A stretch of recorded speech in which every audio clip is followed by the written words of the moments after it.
Tres. Buen día, profesor. Buen día, compañeros. En esta oportunidad vamos a hablarles sobre la detección y clasificación de vocales, cuyos integrantes son Alexander Ancasi, José Martel, José Delgado y quien les habla, Henry Carrillo. Siguiente, por favor. Bueno, el trabajo lo hemos dividido en cinco partes. La primera sería la introducción, clasificadores, detección de objetos, conclusiones y trabajo futuro. Siguiente. Introducción. Siguiente, por favor. Una de las actividades principales de todo ser humano es el lenguaje. Es inherente que todo ser humano se pueda comunicar con otras personas. Esto se puede comprobar en el caso de las personas sordas, ya que a pesar de no comunicarse oralmente, han buscado otra forma de poder entablar la comunicación, como por ejemplo el lenguaje de señas. Siguiente, por favor. Contextualizando, en el Perú existe el lenguaje de señas peruanas, la cual contiene su propia gramática. Se estima que aproximadamente en el Perú, mediante el censo del INI del 2012, una encuesta nacional especializada de discapacidad, existe aproximadamente 500.000 personas con cierta limitación permanente para oír, de las cuales el 20% de estas utilizan para entablar una comunicación, ya sea sus manos, para poder comunicarse, y propiamente el lenguaje de señas peruanas. Aunque existen programas mediante Senareve para la educación, para la educación de estas personas con esta capacidad diferente, es imprescindible que haya un mayor enfoque cuando se comunican las personas sordas con otras personas sin ese padecimiento. Una alternativa de ello es los programas de orientación mediante diferentes tipos de entidades, ya sea la municipalidad, gobierno, que puedan generar un mayor enfoque o un mayor aprendizaje para las personas no sordas. Pero lo que nosotros también proponemos es que quizá haya un sistema de que se puede intervenir mediante la tecnología, es decir, la detección mediante el movimiento de las manos, y esta puede ser traducida a las personas no sordas para que puedan interpretar lo que las personas sordas quieren llegar a comunicar. Entonces, ¿qué mejor mediante el Machine Learning? Siguiente, por favor. Por ello, nosotros hemos utilizado tres tipos de modelos que vamos a enfocarnos. El primero sería Inception, el segundo ResNet 50 y el tercero RetinaNet. Siguiente, por favor. Clasificación. Bien, entonces como primera arquitectura que se usó fue el Inception. Pero antes de ello voy a hablar sobre preprocesamiento de la imagen. Aquí primero se tomó las vocales de todas las letras del abecedario que hay, esto para facilitarnos la clasificación. Entonces se tomó las vocales y se trabajó en 150 por 150 píxeles. Bien, entonces voy a hablar de la primera arquitectura que se usó, que es la Inception. En esta parte hemos considerado solamente hemos dejado las capas hasta el Mixex 7 y luego a partir de ello se creó unas 4 capas densas más. Cada una capa, la primera está elaborada con 1024 nodos, la segunda la 520, 256 y 120. Y finalmente una capa de softmax donde nos va a clasificar las vocales y el carácter espacio, que también se incluyó. También como un método de regulación se usó el early stopping. Esto nos ayuda a detener el entrenamiento cuando el algoritmo detecte que hay un overfitting, y esto nos ayuda justamente a evitar ese problema del overfitting. Aquí una vez más las capas. Bueno, la primera es el flatten, que está compuesto por 37.632 atributos, y las capas densas que ya mencioné con sus respectivos nodos. Y el último es que es un softmax.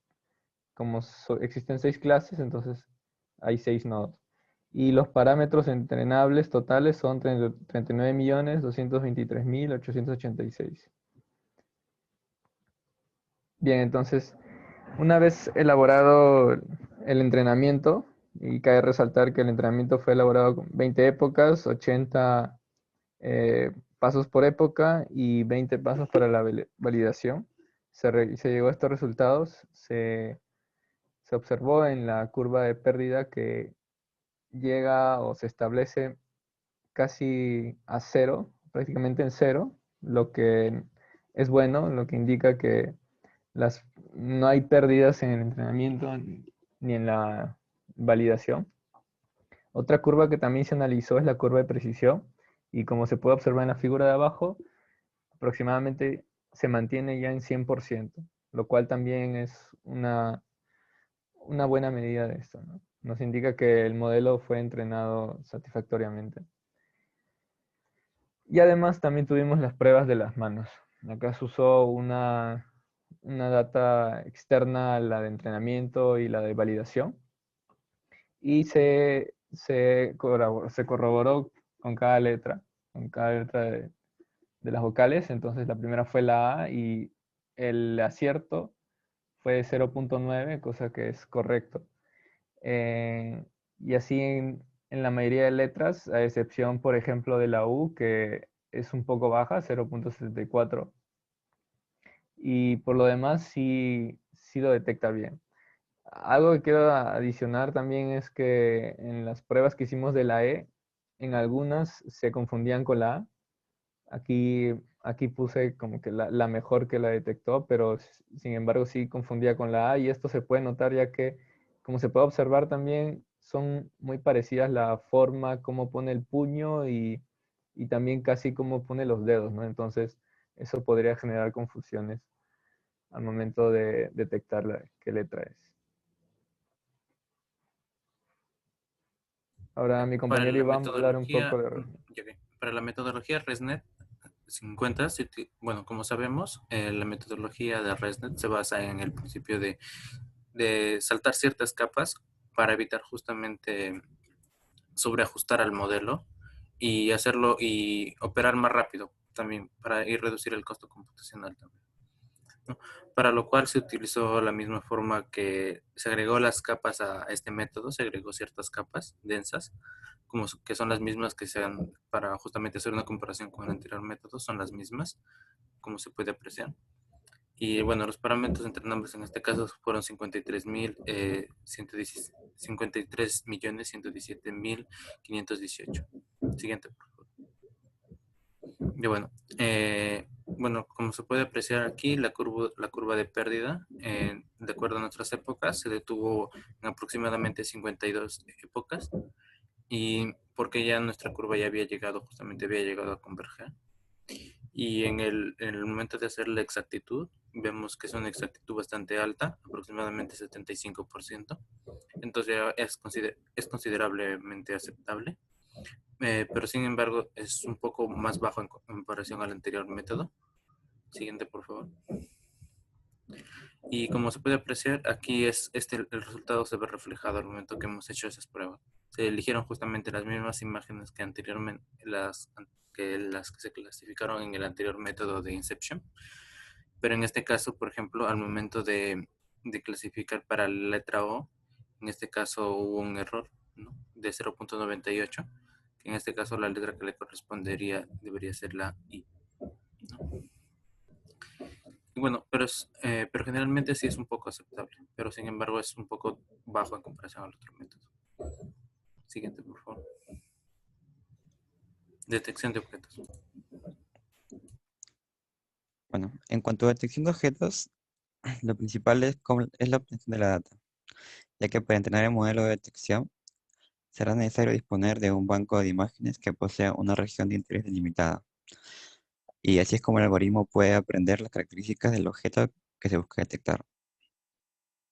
Se usa un banco de 250 imágenes etiquetadas y se han agregado 250 imágenes adicionales etiquetadas manualmente, haciendo uso del software Label IMG, que permite definir un cuadro delimitador en la región de interés.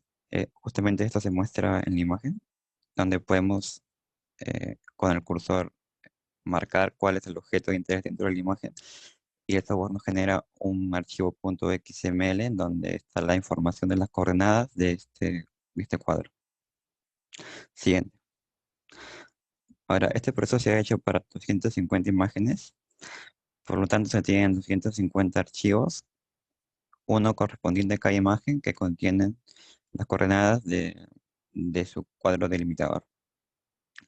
Lo que procede es volver toda esta data en un solo data frame, englobar todo en un solo data frame, como se muestra a la derecha, que debería contener la dirección de la imagen y las coordenadas del cuadro, además la clase. Todo esto de hecho usando Python y, y Panda. La siguiente.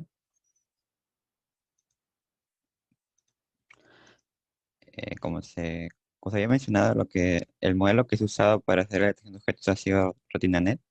El programa ha sido implementado en Python usando la librería Keras RetinaNet. Y se ha entrenado el modelo con un tamaño de batch de 8, con 20 épocas y 200 pasos por cada época. Se ha logrado que la precisión converja a 0.054 y hemos puesto a prueba el modelo eh, probándolo con imágenes de casos particulares, como las mostradas a continuación. O sea, el modelo ha sido entrenado completamente con puras imágenes en donde existía solo un objeto de interés por cada imagen, o sea, una mano en cada imagen. Y hemos probado cómo responde el sistema para una imagen que contiene dos. Entonces, identifica correctamente a ambos por separado. Y el segundo caso es una imagen digital, una imagen creada, no es real la imagen, entonces también puede identificar una mano creada digitalmente. Siguiente.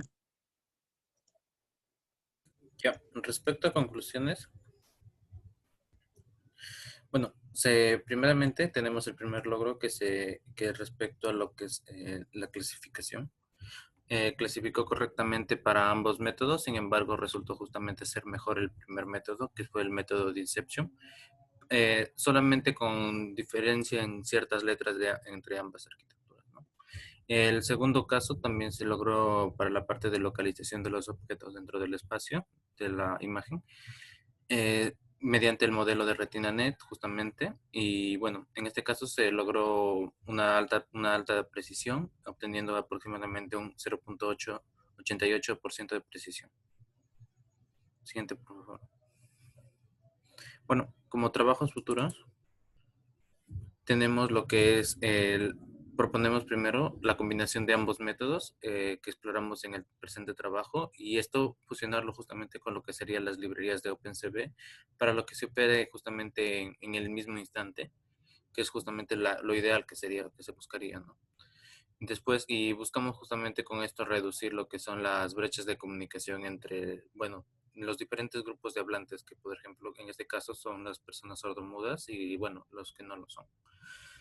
Como segundo punto, buscamos justamente incorporar ambos métodos expuestos con una red neuronal recursiva para, y esta última, la red neuronal recursiva, como es una red dependiente justamente de un parámetro temporal de secuencia, y con esto buscamos justamente una detección de voz para pues, su posterior conversión a un lenguaje de señas, ¿no? Y con esto ya se lograría una comunicación total entre entre los dos grupos de hablantes que nos hemos enfocado. Bueno, y finalmente lo que proponemos es la incorporación de las redes neuronales dentro de un medio físico, como lo que podría ser una computadora, una pantalla, un semáforo o hasta incluso un robot, ¿no? Bueno, esto ha sido todo por nuestro proyecto. Muchas gracias. Y bueno, ahí están nuestras bibliografías.